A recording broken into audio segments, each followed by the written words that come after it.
हमने तुम्हारे साथ जो भी किया, हमने तो कुछ किया ही नहीं और तुम उसके बारे में बोल रहे हो, ऐसे बता रहे हो जैसे बहुत बड़ी बात हो गई है। और इसके बताने की वजह से या फिर तुम्हारे हमें छोड़ के चले जाने की वजह से हमें बहुत बड़ा सदमा लग गया है और अब हम अपनी जान दे देंगे, या फिर इस सदमे की वजह से हमारी तबीयत खराब हो गई और हम मर गए। तो उसमें मेरी गलती नहीं है। अपनी डिसेंसी की हद खुद पार करी है इन लोगों ने।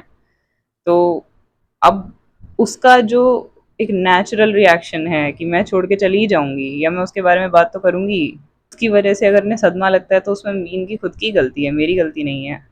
और इस बात का गिल्ट दे के मुझे वापस नहीं बुलाया जा सकता। ऑल्दो मुझे लगता नहीं कोई खास फर्क पड़ता है इस खानदान को कि इसमें से कोई लड़की चली गई। आई डोंट फील सो, क्योंकि इनके घर में एक लड़की ने सुसाइड किया और उस लड़की की मम्मी कुछ महीनों बाद मेरी मम्मी से कॉन्वर्सेशन कर रही थी कि वो तो थी ऐसी कि बहुत ज़्यादा सेंसिटिव थी, ओवर सेंसिटिव थी कि एक नंबर कट गया तो उस पर ही रोने लग जाएगी। हमारी क्या गलती है इसमें, हम क्या ही कर सकते थे। और ये चीज़, और वे दोनों बैठ के वहाँ ये डिस्कस कर रहे थे कि गंगा में कूद के मरने की बजाय ना ट्रेन के नीचे कट के मरना चाहिए था ताकि लाश के टुकड़े मिल जाते, फिर उससे उनकी सैलरी मिलती रहती। अभी तो लोग हम पे बातें बना रहे हैं कि वो चली गई है, वो कहीं भाग गई होगी, हमें ये साबित करना मुश्किल हो गया है कि वो मर गई है। तो लाइक दे डोंट केयर कि एक बंदा नहीं रहा दुनिया में और उसके साथ क्या हो रहा होगा कि वो नहीं, कि उसने ऐसा स्टेप उठाया। दे जस्ट केयर अबाउट कि उसकी वजह से हमारा क्या नुकसान हुआ। अगर मैं मर जाऊंगी ये लोग बैठ के यही बातें करेंगे कि हमें परेशान करने के लिए मरी है या इनकी लाइफ से चली जाऊं।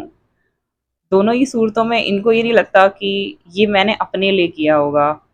They think the world is revolving around them, they would feel कि हमें ही परेशान करने के लिए कर रही है जो कर रही है, तो मरी भी हमें ही परेशान करने के लिए है, या हमसे बात नहीं कर रही हमें परेशान करने के लिए। नॉट कि हम एक डिसेंसी की एक हद को पार कर रहे हैं और कोई भी लड़की बात नहीं करेगी ऐसा होने के बाद, जिसमें भी थोड़ी सी भी सेल्फ रिस्पेक्ट हो। I told my mom's mom about my mom's behavior, about how she sexualized me, how she passed sexual comments, how she gazed at me in such a way that made me feel ashamed of having breasts, and about how she spoke to me things like, तुझे क्या लगता है तू बड़ी सुंदर है, जब तू चलती है तो तेरी ब्रेस्ट हिलती हैं और लोग तेरे मज़े लेते हैं। So my mom's mom, she defended her daughter and she said कि इसमें ऐसा क्या गलत कह दिया इसने, ये तो हर माँ बताती है अपनी बेटी को, ये बातें अगर माँ नहीं बताएगी तो क्या कोई पड़ोसी आके बताएगा।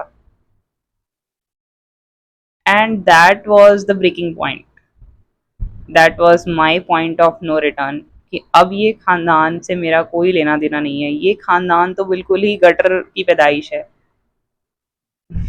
And I want to clean myself from the dirt of this gutter. तो मुझे नहीं कोई रिश्ता रखना इनके साथ।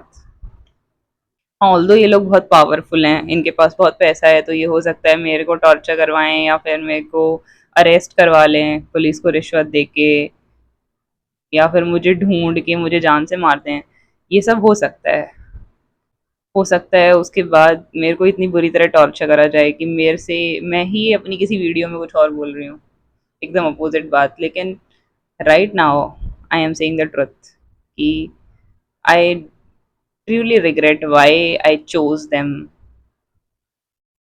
इनमें और मेरे फादर की फैमिली में कोई फ़र्क नहीं था, ये दोनों एक ही थे। And there was a major red flag I missed. मैंने कभी इस चीज़ को ऐसे सोचा ही नहीं कि जो लोग अपनी बेटी को उस आदमी के पास छोड़ के चले जाते हैं, जो उसके कैरेक्टर पे इल्ज़ाम लगाता हो, जो उसकी इंसल्ट करता हो उनकी आँखों के सामने, उसी के पास अपनी बेटी को छोड़ के चले जाते हैं, वो खुद कितने कैरेक्टरलेस होंगे। उनकी किसी इंसान में थोड़ी-सी भी सेल्फ रिस्पेक्ट होती तो वो लेके जाता अपने साथ। He would not have said to his daughter कि तेरी बेटी का रेप करवा देंगे ये लोग अगर तू इनसे दूर रहेगी, तो इसलिए तू इन्हीं के साथ रहे। ऐसा करके कोई अपनी बेटी को छोड़ के नहीं जाता है। उस टाइम बचपन में मेरी मम्मी ने मुझे ऐसे पेंट करके दिखाया कि ये लोग हमें बचाना चाहते हैं, दे आर सेवियर्स, एंड वो बचा नहीं पा रहे क्योंकि वो मजबूर हैं। But the truth was far away, far far different. And मेरी मम्मी हमेशा ऐसे कहती थी कि रिश्ते बहुत ज़रूरी हैं, रिश्ते बहुत मतलब रिश्तों, अगर रिश्ते ही ना हो जिंदगी में तो क्या एंजॉयमेंट रह जाएगा। एंड आई हैव रियलाइज्ड कि ऐसे रिश्तों से एक इंसान अकेला ही रहे तो ज़्यादा बेटर होता है। इनको कट ऑफ कर देना ही मच मच बेटर है लाइफ में। अकेले आप एंजॉय करना सीख लोगे, आप ढूंढ लोगे एंजॉय करने के तरीके। लेकिन इन लोगों के साथ तो तुम मतलब अपनी सेल्फ रिस्पेक्ट हार के कोई कैसे एंजॉय कर सकता है शायद। And I feel very proud of my self यार, ऐसे गटर जैसे लोगों के बीच में इतने सालों तक रह के नहीं, I retain my dignity at least. I mean, I have lost everything, but I still have my dignity with me. I have still have my self respect. I have not sold it like they have.